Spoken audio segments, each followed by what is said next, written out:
of the adages or one of the questions in life that we often get asked is, what do you want to be when you grow up? And I was thinking about that this morning. I've been thinking about that my whole life. What do I want to be when I grow up? And I think that this morning I finally got an answer that I can settle with. When I grow up, I want to be a grown-up. And here's what it looks like.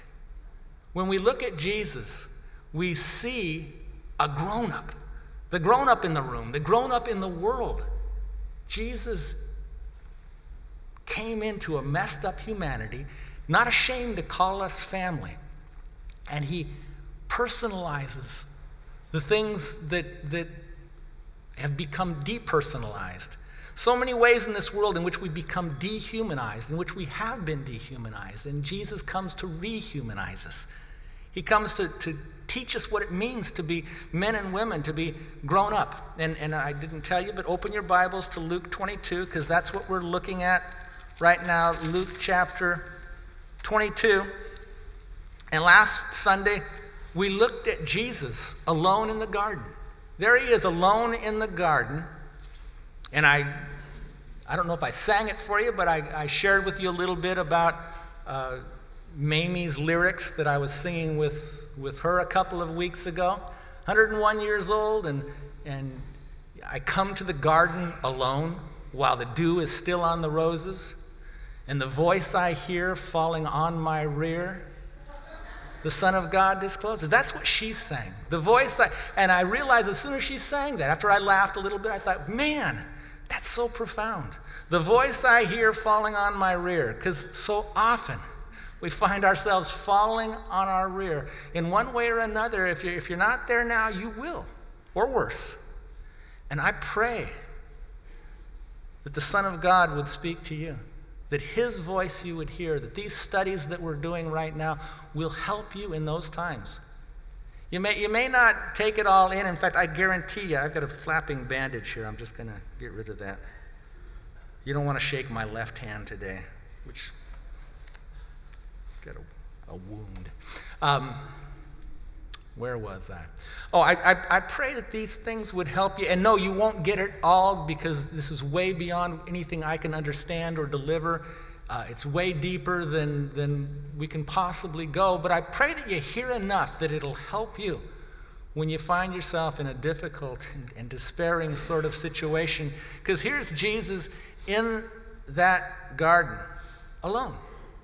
Now, when man was first made, created in the garden, we're told that the Lord said it's not good for man to be alone.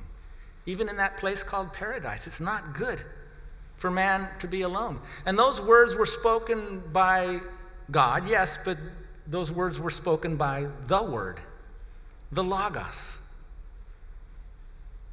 the Word. In the beginning was the Word. The Word was with God, and the Word was God. And all things were created by him. And apart from him, nothing was created that has been created. And that Word became flesh and dwelt among us. And we behold his glory, glory as of the only begotten of the Father with his Son. And so here he is, that one who spoke. Now he is alone in the garden. And he knows the only way that anyone truly can know anything. He knows by experience how hard it is, how bad it is, how wrong it is to be alone in the garden. He knows. He knew, he knows, he's timeless, and yet here he is in time. Here he is in this place. It gives us an opportunity to look at it and read it, and hopefully remember it when you need it most. But he knows, because he was there, and he's still here. And it says there in verse 39 of chapter 22 that he came out and he proceeded, as was his custom during the course of that week. Every evening that final week, he would go out to the Mount of Olives. And he went along with his disciples now. They left the table in the upper room, and now they came out to the Mount of Olives. The disciples followed after him, and they came to that garden, the Garden of Gethsemane, as we talked about last week. And as he came there to that place, it says, when he arrived, he said to the disciples, "Pray that you may not enter into temptation." Something initially, and Luke alone tells us, initially it was for all of them. He told them, pray that you may not enter into temptation. You know, the Lord always, as was his habit, as is his nature, always thinking about how he can help others. And he's telling them, here's how I can help you. Pray that you may not enter into temptation. And then we're told that Matthew, Mark, John leaves this whole section out, but Matthew and Mark give us a clearer picture. So rather than have you flip back and forth, you can certainly do that later, but I'll refer back and forth to different things that were said. And he left 8 of the disciples there at the gate. 8 left at the gate, and then 3, Peter, James, and John, he invited them to come further. And these 3, Peter, James, and John, were the ones he'd invested the most in. For whatever reason, he spent more time, gave more experiences, invested more in the life of these men. And we're told that he took Peter, James, and John, and he told them very personally, he said, my soul is deeply distressed to the point of death. Keep watch with me for a while. He was looking like no other time I know of. Certainly not since he was a little child when he received the help that every little child needs from mother and father. Now as an adult man, he's looking for human help. He knows all about the angels, and certainly he has his father. But he's saying to these men, and especially the ones he'd invested the most in, he's saying, will you be with me? My soul is deeply grieved to the point of death. And he's looking for human help. And it says in verse 41 that he withdrew from them about a stone's throw, and he knelt down and began to pray. That's where we left off last week. He knelt down and began to pray, and like I said then, that's not a religious position, kneeling down, because the Jews typically stood and prayed. The fact that he's kneeling down is actually, like he said, to the point of death, my soul is grieved. And this is the kneeling down of inability to stand. He's exhausted. Mark says that he fell on the ground. Matthew says he fell on his face. You know, when you're too weak to even guard with your hands any longer, just falling flat on his face. And here's Jesus there in the garden, alone, and about to die. To the point of death, he said, this is the situation I'm in. You know, it's real easy for me to overstate things, you know. I'm starving. Nah, you're not.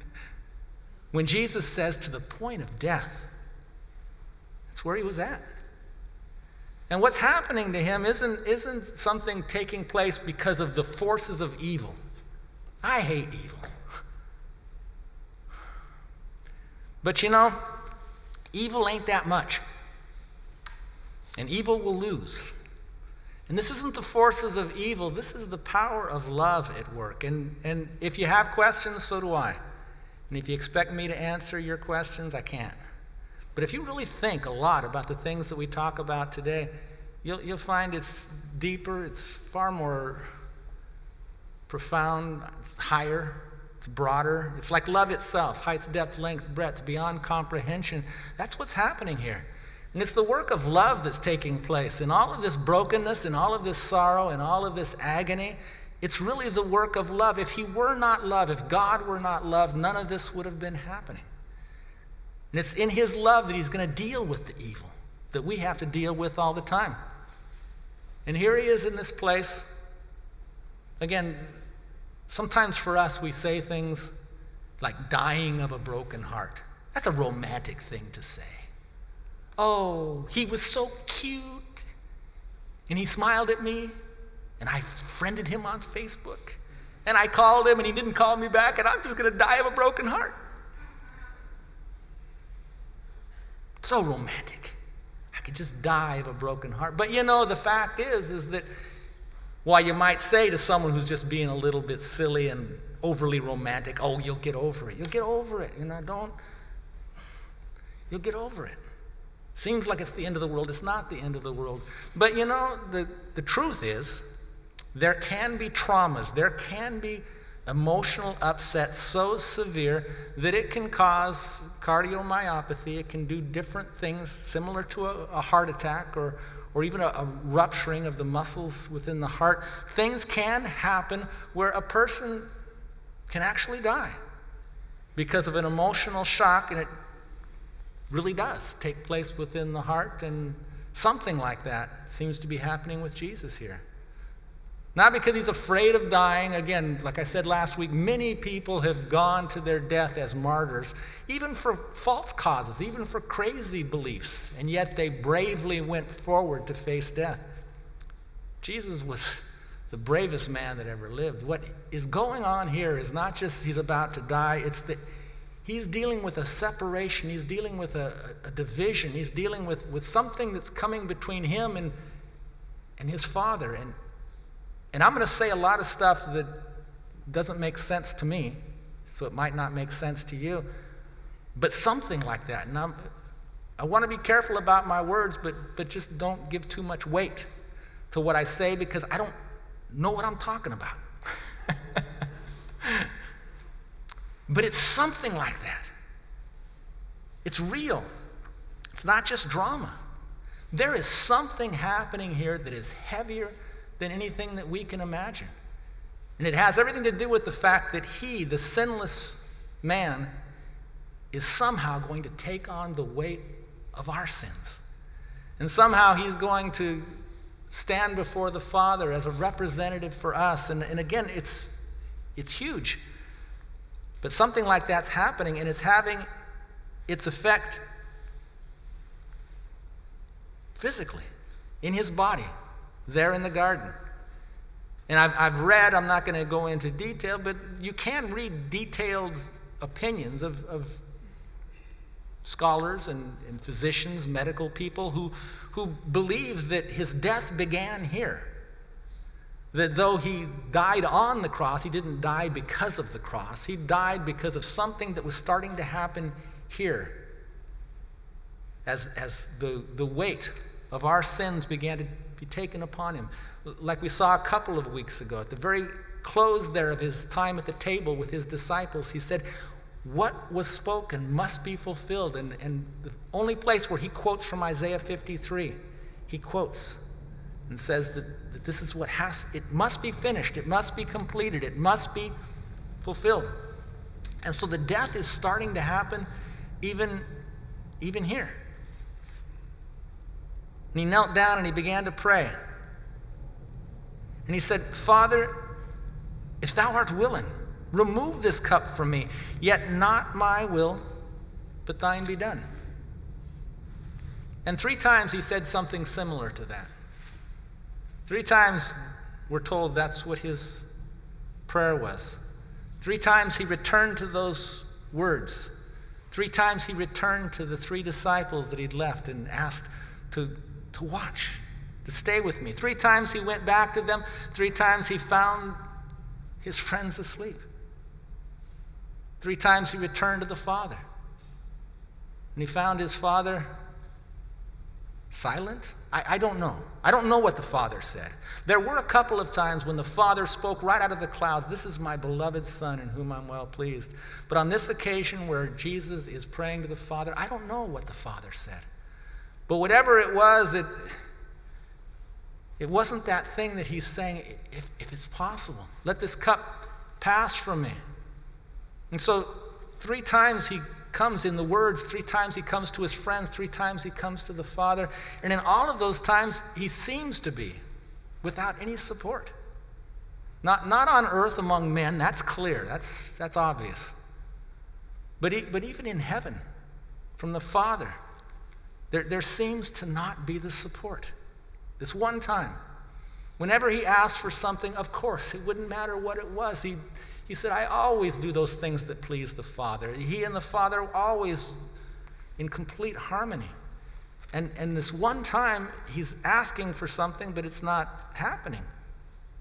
And it seems that he is alone more than you can imagine. And there's a division of sorts, a division of some sort that seems to be happening here. Somehow. Some way. Seems.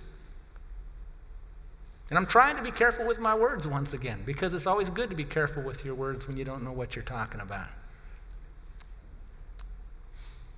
But I know it's wonderful. And I know it's terrible. How could there be a division? How could there be a split? How can God be disagreed with God? How can the Father and the Son have any kind of a... How? You know, years ago, when I was just a young buck,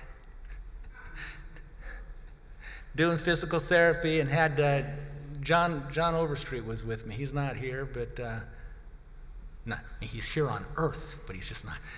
I don't see it there. I see Ann back there, but I don't see John. But John will remember this story.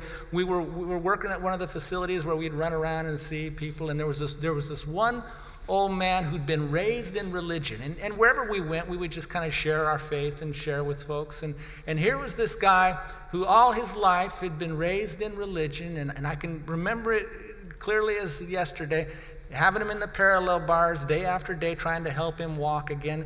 And as we shared with him, he would say, you know, there's just this one thing. There's just this one thing I don't understand. Why did he have to die? Why did he have to suffer? And I thought, well, that's a pretty big one thing. Pretty important one thing. And so I would explain it to him as best as I could, and then the next day again. You know, there's just this one thing I don't get. Why did he have to suffer? Why did he have to die? And I'd explain it again as best as I could, the next day again. You know, there's just this one thing. And after a while, I thought, he's demented. He's just like a lot of folks. Doesn't matter how many times you tell him, he's forgetting, he's not going to remember. He doesn't get it. And I thought it was a pretty simplistic question because I had a pretty simple solution. And I thought my solution, doctrinally sound, ought to answer his question. And since he's not getting it, he must not have it. That's how young I was. When I grow up, I want to be a grown-up. And you know, I realize now that both the question and the answer are not that simple. And the answer I gave was a good one, an orthodox one, but I don't think it's the only one. I don't think it's the full one. I don't think it's the complete one. And hopefully we grow up enough to have enough humility to know that if the answer that satisfies you doesn't seem to connect with someone else, don't just dismiss them as they're never going to get it. Maybe you just don't got it to give to them. Maybe you're the one who doesn't really, maybe there's more. And certainly in the case of what Jesus is doing here, there is more. And why ever he had to suffer and to die, yes, of course, to be the sin bearer and atonement and all of that, but even more than that. And if that doesn't satisfy, as some people will tell you, if you talk with them, that doesn't work for me. The one thing I would say is, you know, whatever the reason is, it's bigger, it's better, it's more than we can imagine, and it had to be. It was essential. What he did had to happen. If we could be made well, if we could be made whole, if we could be rehumanized, if we could be healed any other way, it would have happened. But this is the only way. He had to become one of us and go through this. And this picture, as deep as it is, as beyond us as it may be, it's essential that we at least get that what had to be done, he did. And there he was in that situation where somehow the Son, the Logos, the Word, who became flesh, he's saying, Father, if possible, let this cup pass from me. And reading it in Luke, as we do right now, may sound a little formal, especially if it's in King James English. Like, even though I don't have the King James Version, I have the New American Standard here, and they put it in Old English. So it says, "Father, if thou art willing, remove this cup from me, yet not my will, but thine be done." And whenever you do the thous and thines and that sort of stuff, it sounds somewhat formal. But Mark especially, even if you leave it in King James English, but Mark, in his gospel especially, brings home the passion of what Jesus prayed. Because Mark uses the word, in fact, goes outside of the English, certainly, goes outside of the Greek, goes right to the native tongue that Jesus would have spoke, goes right to the Aramaic. And in his prayer, Jesus says, "Abba. Abba."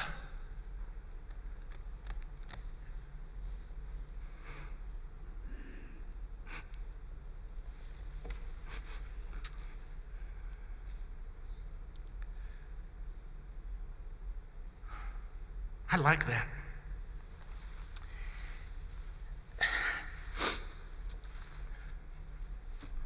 And it hurts.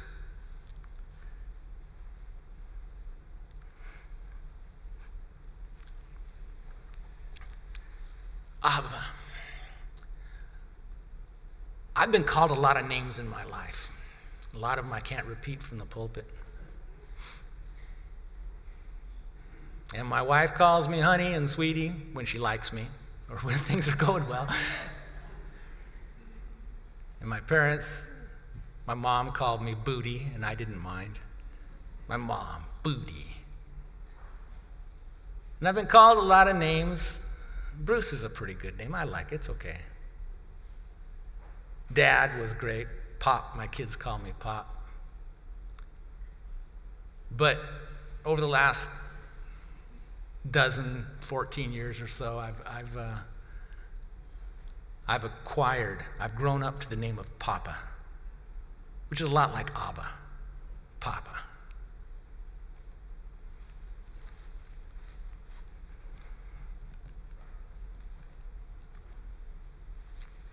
I don't know why I'm so sentimental. Grandkids can bring that out in you. Kids can bring something else out in you. But something about grandkids. I was helping a guy the other day who, he was in his 80s and still riding a bicycle, silly fellow.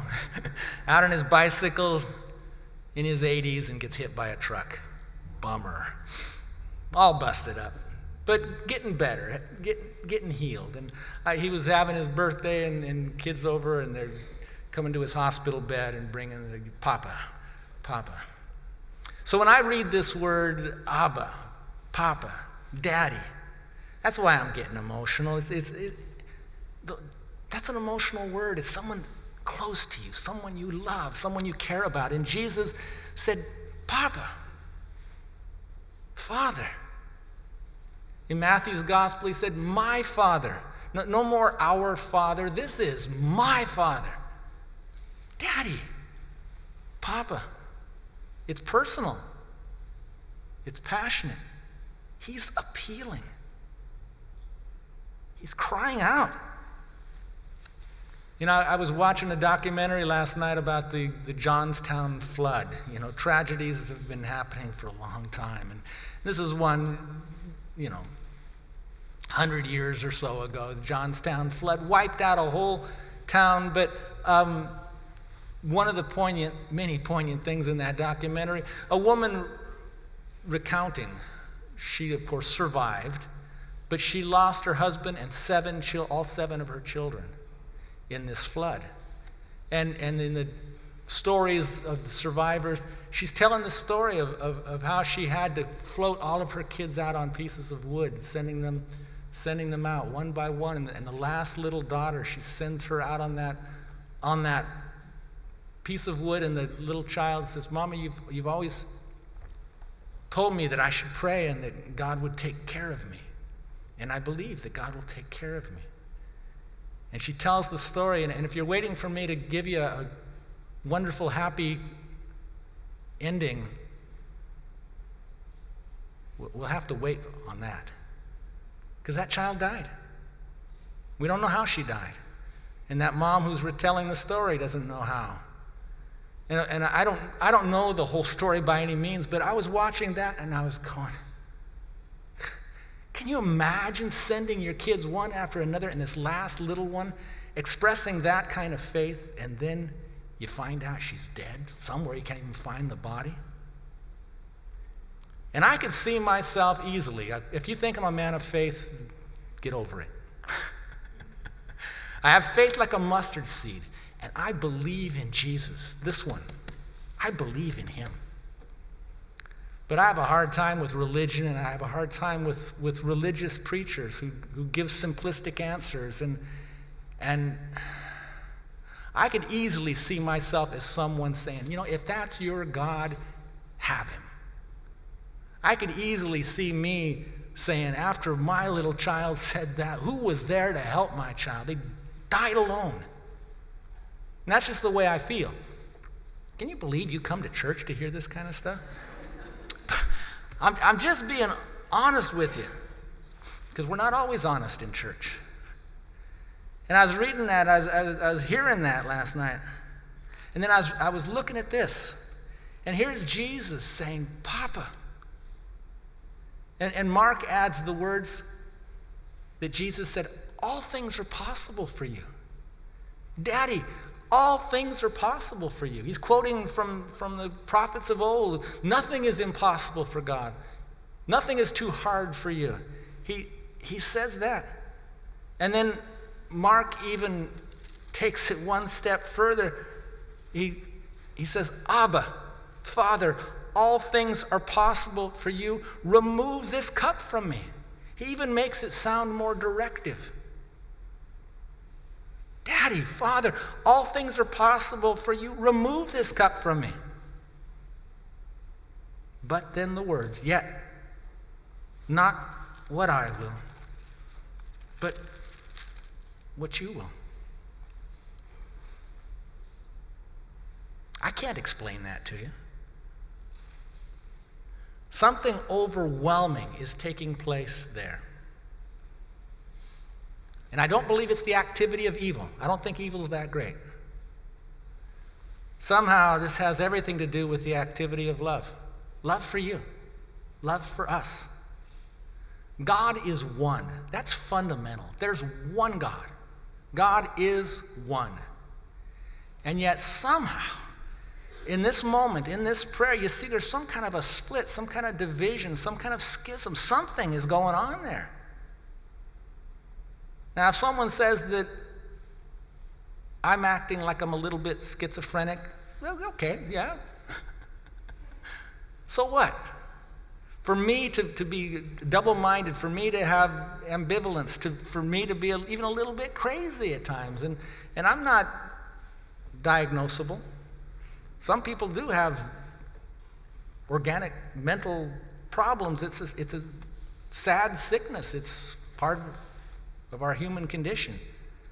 But to think that God somehow being split, somehow, if God is schizophrenic, we are in big trouble, right? But he's not. I don't believe that for a minute. And again, Jesus so often said, I and the Father, we are one. And I always do those things that please the Father, and yet we are allowed to see this, to hear this. Something that I don't think we can understand. But it's given to us for a reason, and I'm taking the time here this morning, probing the depths of it a little bit, not too anxious to hurry on to the next verse, but I'm probing the depths not because I think we're going to get to the bottom of it, far from it. Not because I think that there. Now, does it make sense to you? I probe the depths a little bit here today, just hopefully to help you someday. When you're in the depths, when you're feeling the overwhelming situation of loneliness, no support on earth or in heaven, in those kinds of conditions, when no one can answer you, even if they try. I pray that this helps you, this picture helps you.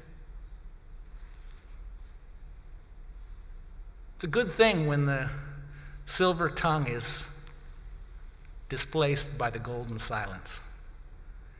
In the book of Job, when we looked at it, and those friends came and just sat silently for 7 days, how beautiful that was. And then they started giving their speeches, and that's the whole book. It's all of the argument and the quarrel and the Bible battles that go on from that point onward. But here is Jesus. And I'll tell you, I believe in Jesus. I believe in him. I believe in kindness and gentleness and goodness. I believe in love so great. And if someone were to tell me, as they often do, God is great, God is great, or God is perfect, or how's this one? God's in control. There are times when that might rise within me a feeling more like anger. I just sent off my 7th child, prayerfully looking in my eyes, saying, God will take care of me. And you're telling me God's in control? I don't think I'm going to be in control much longer. Those are emotions. People have those. God knows. There are a lot of people that you may think are bad people because they're atheists. They say they hate God. But if you knew their story, you'd find out that they hate God, or they call themselves atheists not because they don't believe there is a God. It's because they don't like the one they've heard about. Because all they heard about was the great and perfect God that's in control.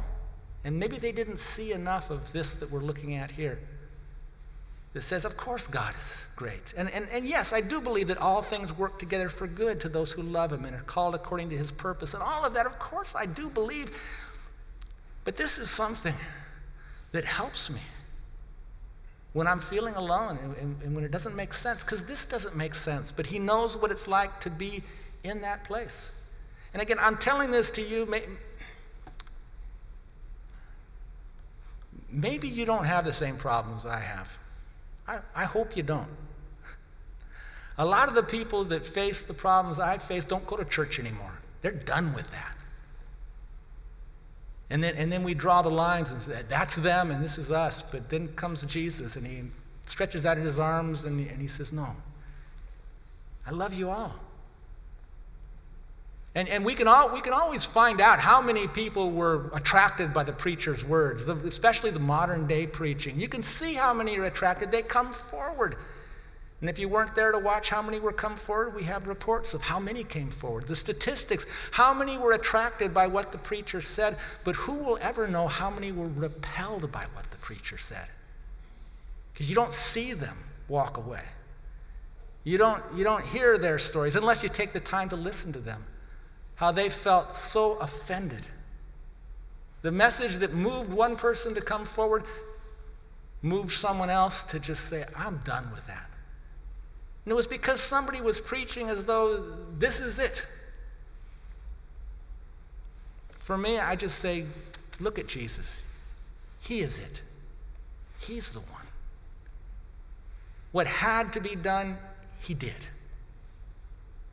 He knows what it is to go through overwhelming circumstances. He knows what it is and how hard it is to be alone. He knows what it's like.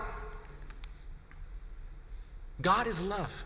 Yes, God is great. Yes, God is in control. But you know, more than all else, God is love. And love always has the attractive power. And here is love displayed. And here's love alone. And here's love being split. We're told that the law is to love God with all your heart, soul, strength, and mind. And here is the heart being broken, the soul being crushed to the point of death, the mind being split, the strength being exhausted. All of that is happening here. And that's how much he loves you. And that's something to hold on to. That's something to have hope in. This last week, I heard my wife, she sings in a choral group, and there's a more modern choral singer thing that's been written, taking the words. I think I quoted it a few years ago when I heard it for the first time. It was in a synagogue that I heard this, and it was after, more violence and hatred aimed from religious people at religious people, and all the ugliness. But in the synagogue, this song was sung, and my wife sang it again in her choral group last week. And it's a song that was taken from words that were written on a wall in a concentration camp. Somebody wrote these words on the wall, and then later somebody put it to music. But it says, "I believe in the sun, even when it's not shining. And I believe in love, even when I feel it not. And I believe in God, even when he is silent." You look at Jesus here. In many ways, it's like trying to look right at the sun. It'll burn your eyes out. It's too much. But may that light be there for you in your darkness. Because he is there. He'll always be there for you. He knows, like no one else can, he knows what you're going through. Let's turn to him with a couple of closing songs.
Lord, you know how sometimes we look all around, and that's the problem. We look all around, and all we see is the stuff that's around us. We don't look up.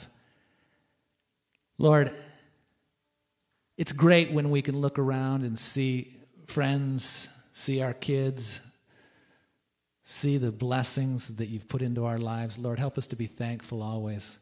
In those times, Lord, when we look around and it just makes us get dizzy, we're confused, we don't know where to turn. Lord, we turn to you. We know that very soon the struggles, the trials, the pains of life are going to be over. We'll be done with ourselves, Lord, our biggest problem. Our flesh nature put away permanently, standing forever before you in glory. Oh, Lord, I long for that day.